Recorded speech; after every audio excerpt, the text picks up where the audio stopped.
Assalamualaikum warahmatullahi wabarakatuh.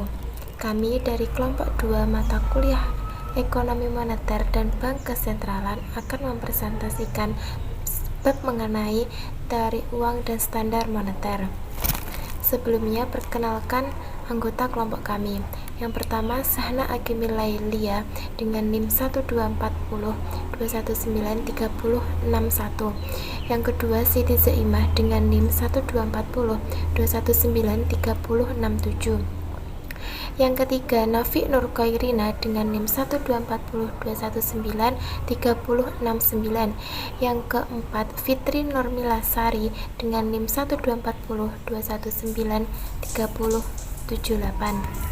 Silahkan simak presentasi dari kelompok kami. Assalamualaikum warahmatullahi wabarakatuh. Perkenalkan, saya Syahna Akimilailia dari kelompok 2. Di sini saya akan menjelaskan materi mengenai pengertian dan macam-macam standar moneter. Nah, ekonomi moneter merupakan bagian dari ilmu ekonomi yang khusus mempelajari tentang sifat, fungsi, dan pengaruh uang terhadap kegiatan ekonomi. Ekonomi moneter merupakan pemahaman secara mendalam tentang mekanisme penciptaan uang, tingkat bunga, pasar uang, sistem, dan kebijakan moneter, serta pembayaran internasional. Nah, apa sih itu standar moneter? Standar moneter adalah sistem moneter yang menunjukkan standar nilai mata uang yang diberlakukan di suatu negara, termasuk mengenai ciri-ciri, sifat-sifat dari mata uang, serta kebijakan pengendalian terhadap jumlah uang yang beredar. Kemudian di sini saya akan membahas mengenai macam-macam standar moneter. Standar moneter dapat dikategorikan menjadi dua, yaitu yang pertama ada standar barang atau commodity standard yang disebut dengan standar logam, dan yang kedua adalah standar kertas atau standar kepercayaan. Standar barang adalah standar moneter di mana nilai atau tenaga beli uang dijamin sama dengan seberat barang tertentu. Misalnya, jika uang beredar, nilainya dijamin dengan gram emas tertentu atau disebut dengan standar emas. Jika dijamin dengan gram perak, maka disebut standar perak. Dan bila dijamin dengan berat emas dan perak tertentu, maka disebut standar kembar. Standar barang atau komoditi standar ini dibedakan menjadi dua, yaitu ada standar tunggal dan standar kembar. Standar tunggal merupakan suatu sistem moneter suatu negara di mana negara tersebut nilai mata uangnya hanya dijamin dengan seberat gram barang tertentu, misalnya standar emas atau standar perak. Standar emas di sini merupakan suatu sistem moneter di mana suatu bangsa mengatakan kesatuan moneternya dengan emas, yang artinya bebas menjual membeli emas dengan harga yang pasti dan mengizinkan orang-orang untuk mengimpor ekspor tanpa batas. Di dalam bukunya Mugi Raharjo 2009 Standar Emas halaman 31. Adapun macam-macam standar emas, yang pertama itu ada full gold standard atau gold coin standard. Yang kedua, gold bullion standard. Yang ketiga, gold exchange standard. Dan kemudian ada standar emas internasional. Kemudian ada standar kembar. Standar kembar terjadi apabila pemerintah menggunakan emas dan perak sebagai dasar nilai mata uangnya dan menggunakan perbandingan yang disebut dengan mean ratio. Dan yang kedua di sini saya akan membahas mengenai standar kertas atau fiat standard atau standar kepercayaan. Standar kepercayaan adalah suatu sistem keuangan di mana tiap kesatuan uang tidak dipelihara nilainya dengan seberat gram barang tertentu. Jadi, fiat money atau standar kertas ini adalah uang kartal yang tidak dijamin dengan emas atau perak dan tanpa janji untuk dapat ditebus.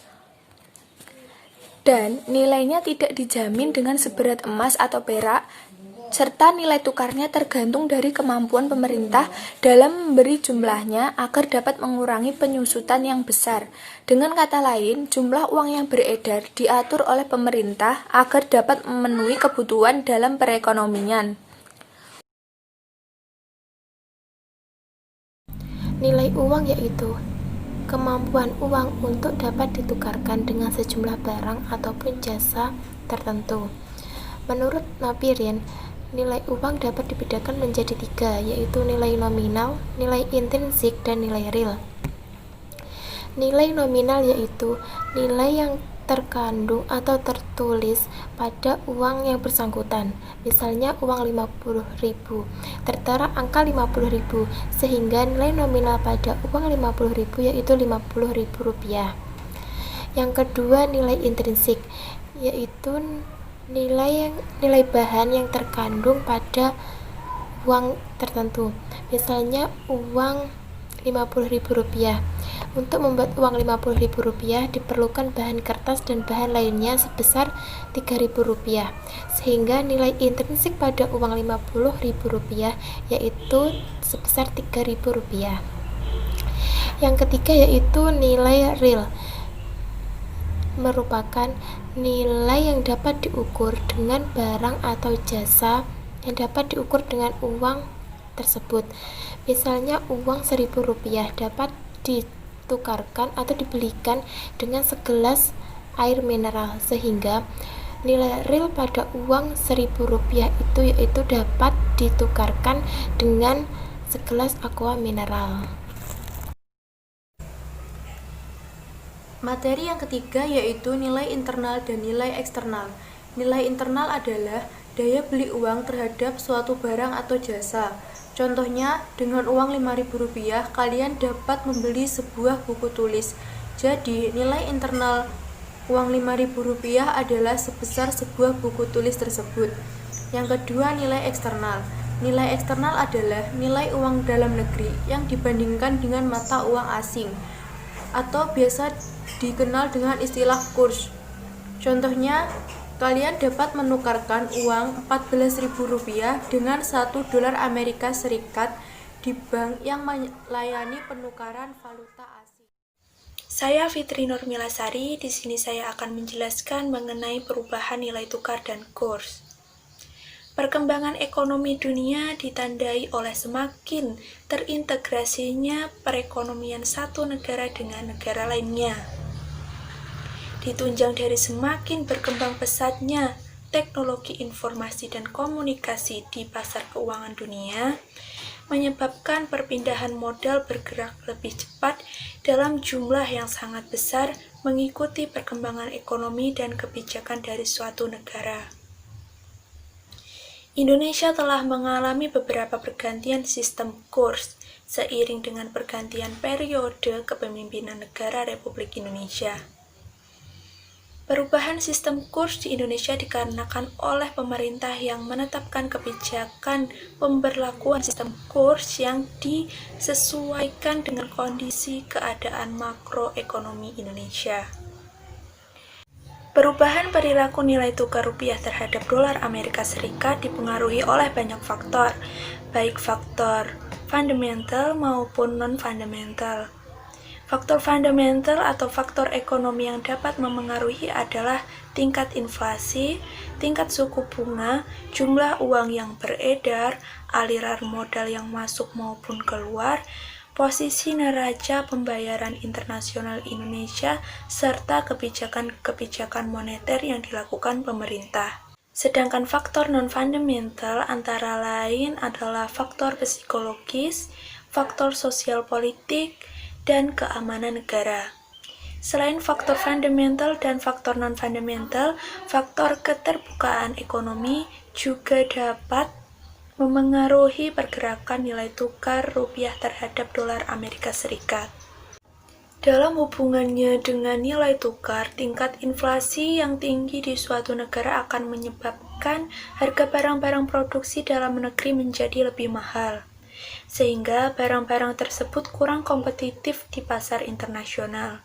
Ketika tingkat inflasi domestik meningkat, menyebabkan permintaan akan impor naik, sehingga kebutuhan akan mata uang asing atau dolar Amerika Serikat meningkat, sehingga nilai tukar rupiah terhadap dolar Amerika Serikat melemah atau depresiasi.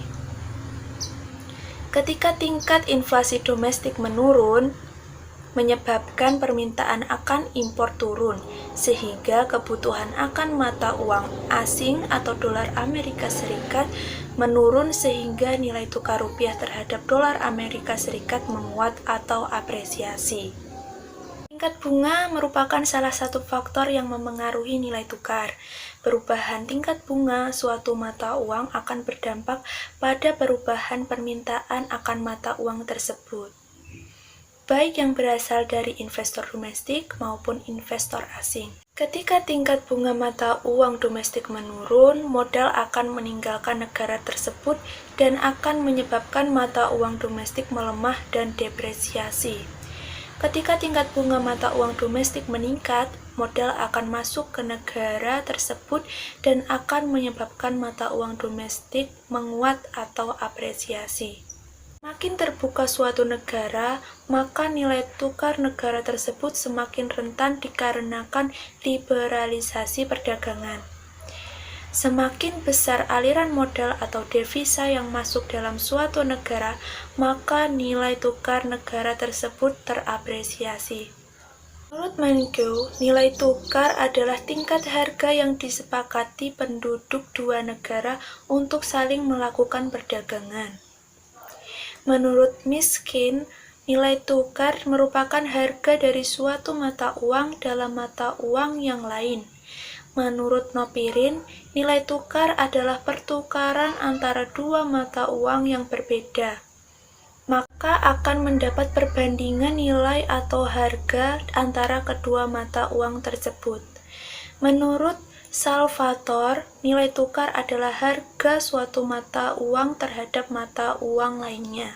Nilai tukar terbagi atas nilai tukar real dan nilai tukar nominal.